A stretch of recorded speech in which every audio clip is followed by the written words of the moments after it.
મિત્રો, જીવા દાદાની સાથે બનેલી એક સત્ય ઘટનાની વાત કરું છું કે જેમની સાથે બાબરો ભૂત નાના બાળકના રૂપમાં આવે છે અને પછી જે ઘટના બને છે અને મારી ભગવતી મેલડી પછી જે ચમત્કાર કરે છે તેની ઘટના ખૂબ જ સરસ મજાની છે।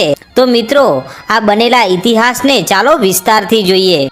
મિત્રો, નાના એવા પંખીના માળા જેવડું સેવાડા ગામ છે અને આ ગામમાં એક ગરીબ વેલા દાદા રહે છે અને આ વેલા દાદા માતા મસાણી મેલડીના ભુવા છે અને પોતે ગામ પરગામ લોકોના દુઃખને મટાડવા પહોંચી જાય છે અને ગમે તેવું દુઃખ હોય કે ગમે તેવો વળગાળ હોય પણ જ્યારે મારી ભગવતી મસાણી મેલડીના ભુવા વેલા દાદા આવે અને એમની મસાણી મેલડી આવે એટલે ગમે તેવું દુઃખ હોય એને ભાગીને ભૂક્કો થઈ જવું પડે।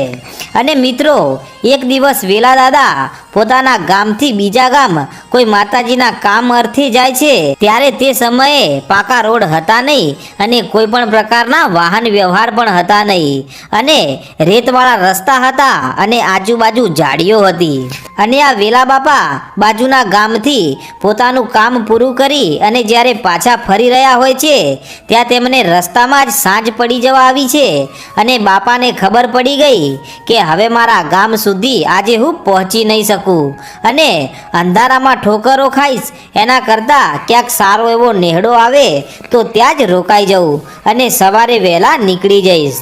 આમ વિચારી અને એ જાડી ઝાખરાવાળા રસ્તામાં ચાલતા જઈ રહેલા વેલા બાપાને રસ્તામાં એક મોટો ઘટાદાર વડલો દેખાણો અને આ થાકેલા બાપા તે વડલાના નીચે એક ઓટલો હતો તેના ઉપર જઈને બેઠા છે અને થોડી જ વારમાં ત્યાં અંધારું છવાઈ ગયું અને બાપાને હવે ત્યાંથી નીકળવું એવું રહ્યું નથી કેમ કે ઘનઘોર અંધારું થઈ ગયું હતું। એટલે વેલા બાપા પોતાની પાઘડીના 3 આંટા ખોલી અને ત્યાં જ આરામ કરવાનું વિચારે છે। અને મિત્રો, એ વડલામાં વર્ષોથી ભૂતિયા દાદાનો વાસ હોય છે પણ આ વેલા બાપાને ખબર ન હતી અને રાતના સમયે ત્યાંથી ગામનો કોઈ માણસ નીકળતો નથી કારણ કે ગામના લોકોને આ ભૂતિયા દાદાએ દર્શન આપેલા અને મોડી રાત્રે ત્યાંથી જો કોઈ નીકળે તો આ ભૂતિયા દાદા નાના બાળકનું રૂપ લઈ અને વડલાની વડવાઈઓ પકડી અને હિંચકા ખાતા હોય છે અને વડલાની ટોચ સુધી જતા હોય છે। એટલે અમુક ગામના લોકો તો આ વડલાને ભૂતિયો વડ પણ કહે છે પણ મિત્રો, ત્યાંથી રાતના કોઈ નીકળી શકતું નથી પણ મારી મેલડીના ભુવા વેલા દાદાને આ વાતની કાંઈ ખબર નથી અને આજે આ વડલાની નીચે રોકાઈ ગયા છે। અને મિત્રો, પછી જે ઘટના બને છે તે ખરેખર જોવા જેવી છે તો ચાલો તેને ધ્યાનથી સાંભળીએ। એક બાજુ ઓટલા પર વેલા બાપા સૂતેલા છે અને બીજી બાજુ ભૂતિયા દાદા ત્યાં આવી પહોંચે છે અને આવીને જુએ છે તો આજે ભૂતિયો પણ વિચારમાં પડી ગયો કે આહાહા, આજે સાંજ પડ્યા પછી આ રસ્તેથી નીકળવાની કોઈની હિંમત ચાલતી નથી તો પછી આ કાળા માથાનો માનવી આજે મારી જગ્યા ઉપર આવીને નિરાતે સૂતો છે તો આ કોઈ જેવો તેવો માણસ હશે નહીં કાં તો આ કોઈ પરદેશી વટે માર્ગુ હોવો જોઈએ। અને આમ વિચારી અને ભૂતિયા દાદા એક નાનકડું 10 વર્ષનું સુંદર મજાનું બાળક બની જાય છે અને પછી એ ભૂતિયા દાદા માયા રચે છે અને આ નાનું બાળક બનેલા ભૂતિયા દાદા પેલા સૂતેલા બાપાની પાસે જઈ અને જોર જોરથી રડવા લાગ્યા।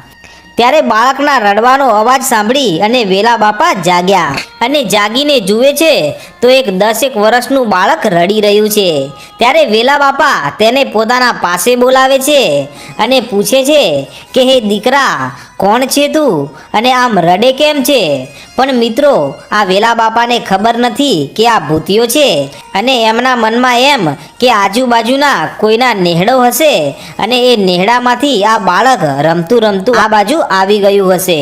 એટલે જ્યારે દાદા પૂછે છે કે બેટા તું કોણ છે અને આ રાતનો અહીંયા કેમ આવીને રડે છે ત્યારે એ બાળક એટલું બોલ્યો કે હે દાદા, મારું નામ ભૂતિયો છે। ત્યારે વેલા દાદા કહે છે કે તારું આવું નામ કેમ છે?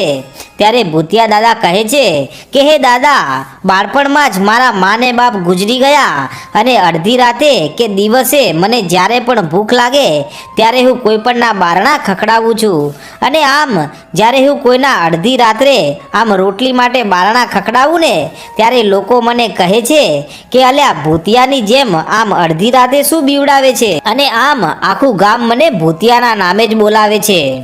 ત્યારે વેલા બાપા કહે છે કે ભલે દીકરા તારા મા બાપ ના રહ્યા, હું છું ને, એમ કહી અને પોતાની પાસે કાસળીમાં જે પ્રસાદ હતો તે આ ભૂતિયાને ખાવા આપે છે. ત્યારે પ્રસાદ ખાઈ અને ભૂતિયો વેલા બાપાને કહે છે કે હે દાદા, મને રાતના અંધારામાં બીક લાગે છે.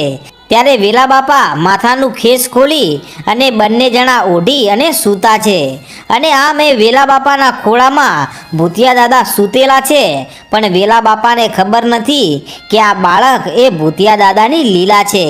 અને જ્યારે વેલા બાપા પણ નિંદ્રાને આધીન બની ગયા ને, ત્યારે વેલા બાપાના ઘરે મારી મેલડીનો મઢ છે. અને એ ધૂળના ધડીમલેથી અડધી રાતે મારી ભગવતી મેલડી જાગી અને વેલા બાપાના સપને મારી મેલડી આવી કે હે વેલા બાપા, કે હા માડી, કે ઉઠ જાગ જાગ, નહીતર અનર્થ થઈ જશે. ત્યારે વેલા બાપા કહે છે કે હે મારી મેલડી દેવ, તારા જેવી જબરી જોરાવર દેવ જો મારી પાસે હોય ને તો માડી મારે ડરવાની શું જરૂર હોય, અને માડી શેનો અનર્થ. ત્યારે મારી મસાણી મેલડી કહે છે કે હે વેલા બાપા, તમે જેને ખોળામાં લઈ અને સૂતા છો ને એ કોણ છે? કે માડી, એ તો આ વગડે રખડતો એક અનાથ બાળક છે. કે હે વેલા બાપા, એ અનાથ બાળક નથી, પણ એ તો બાબરો ભૂત છે. અને તેની માયા રચી અને ભૂતિયાના નામનું બાળક બન્યું છે. અને આ તો બધી તેની લીલા છે. ત્યારે વેલા બાપાની આંખો ફાટી ગઈ કે આહાહા, આ ભૂતિયો મને વેલાને છેતરવા આવ્યો છે. કે હે માડી, આ મારી પાસે શું કામ આવ્યો છે? કે હે વેલા બાપા, એ તમારી પાસે નથી આવ્યો, પણ એ તો આ વડલે રહે છે અને લોકોને ડરાવે છે. કે માડી, હવે હું શું કરું? કે આ ભૂતિયાનું હથિયાર તરીકે ઉપયોગ કર. કે માડી, એ કેવી રીતે? કે હાલ તે સૂતેલો છે અને તારા કેડમાં જે કટાર રહીને એને ચલાવ અને ભૂતિયાની ચોટલી કાપીને લઈ લે. અને પછી જો ભૂતિયો એ તારા એક એક ઈશારા ઉપર નાચશે. કે ભલે માડી. અને પછી એ વેલા દાદાએ હળવેકથી છરી કાઢી અને સૂતેલા ભૂતિયાનો ચોટલો કાપી લીધો. અને જેવો ચોટલો કાપ્યો ને ત્યાં તો ભૂતિયો જાગ્યો અને કગરવા લાગ્યો કે હે દાદા, મને માફ કરી દો, મારી ભૂલ થઈ ગઈ. આજ પછી હું આવું નહીં કરું, પણ મારી ચોટી મને પાછી આપી દો. ત્યારે વેલા દાદા કહે છે કે ભૂતિયા, તું મને વેલાને છેતરવા આવ્યો હતો? કે બાપા, પણ તમને ખબર કેવી રીતે પડી? કે તને ખબર નથી, મારા ઘરે ધૂળના ધડીમલે વાઘ જેવી માતા બેઠી છે અને એ મારી મસાણી મેલડીએ મને કહ્યું. અને આમ કરતાં કરતાં રાત વીતી અને સવાર થઈ. અને સવારમાં વેલા દાદા એ ભૂતિયાની ચોટલી લઈ અને પોતાના માથે પાઘડીમાં વીંટી નાખી અને પછી કહ્યું કે હે ભૂતિયા, તારે ચોટલી જોઈતી હોય ને તો ચાલ મારી સાથે. ત્યારે ભૂતિયો કહે છે કે હે દાદા, આવું તો ખરો, પણ મારી ચોટી પહેલાં મને આપી દો. ત્યારે વેલા બાપા કહે છે કે આવવું હોય તો આવ, નહીતર હું તો આ ચાલ્યો. એમ કહીને વેલા બાપા આગળ આગળ ચાલવા લાગ્યા. અને પછી તો વશમાં આવેલો ભૂતિયો વેલા બાપાની પાછળ પાછળ ચાલવા લાગ્યો. અને જ્યારે વેલા બાપા પોતાના ઘરે આવ્યા ત્યારે દીકરાના સ્વરૂપે ભૂતિયો પણ તેમની સાથે આવે છે. અને પછી તો વેલા બાપા કહે એ બધું જ કામ ભૂતિયો કરવા લાગ્યો. અને એકવાર વેલા બાપા ખેતરમાં ખેડવા હળ અને બળદિયા જોડે છે. અને ત્યારે માંડ માંડ ખેતર ખેડી અને બેઠા છે. અને ત્યાં તો ભૂતિયો વેલા બાપાનું ભાથું લઈને આવે છે. અને પછી તો એ ભૂતિયાએ વેલા બાપાને જમવા બેસાડી અને આખા ખેતરમાં પોતે હળ હાંકી નાખ્યું અને આખું ખેતર ખેડી નાખે છે. અને આ જોઈ વેલા બાપા કહે છે કે વાહ મારા દીકરા વાહ, તે તો મારું કામ કરી નાખ્યું. કે હે દાદા, હવે મારી ચોટી મને આપો. કે ના ભૂતિયા, હજી એનો સમય આવશે ત્યારે. અને આમ કરતાં કરતાં 5 વર્ષનો સમય બન્યો. અને પછી તો વેલા બાપાને પણ એમ લાગતું નથી કે આ ભૂતિયો છે, પણ પોતે પોતાના દીકરાની જેમ રાખે છે. અને ભૂતિયો પણ વેલા બાપાને મનોમન પોતાના દાદા માની બેઠો છે. હવે તો વેલા બાપા ભૂતિયા વગર રહી શકતા નથી અને ભૂતિયો વેલા બાપા વગર રહી શકતો નથી. અને આમ બંને રાત્રે ખેતરમાં પાણી વાળવા પણ સાથે જ જવા લાગ્યા. અને ભૂતિયો આખી રાત પાણી વાળે અને વેલા બાપા તેની પાસે બેસી રહે છે. અને મિત્રો, એક દિવસની વાત છે, બન્યું એવું કે વેલા બાપાને એક ગામમાં ગામમાં એક પ્રજાપતિના ઘરે માતાજીનો માંડવો હોવાથી તેમના ઘરે જવાનું થયું છે।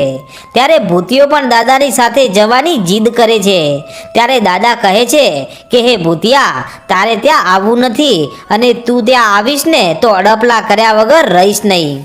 ત્યારે ભૂતિયો ગુસ્સામાં આવી ગયો કે જાઓ દાદા, આમ પણ હું ક્યાં તમારો સગો દીકરો છું કે બેટા એવું નથી, પણ ત્યાં તો અમે ગામના ભૂવા આવ્યા છે। પણ ભૂતિયો જ્યારે જીદે ભરાણો ને ત્યારે બાપા તેની જીદ આગળ ઝૂકી જાય છે અને પછી ભૂતિયાને સાથે લઈ અને માંડવામાં જાય છે। અને મિત્રો, એ 25 ગામના આવેલા ભુવાઓની વચ્ચે આ વેલા બાપા ભૂતિયાને લઈ અને ત્યાં જાય છે। અને મિત્રો, પછી જે ઘટના બને છે તે ખરેખર જોવા જેવી છે। તમે આ વિડીયોનો ભાગ 2 જોવા માંગતા હોય તો બીજા દિવસે આનો ભાગ 2 તમને નિહાળવા મળશે। તો વિડીયોને લાઈક કરી દેજો। અને મિત્રો, તમે અમારી ચેનલ પર નવા આવ્યા હોય તો અમારી ચેનલ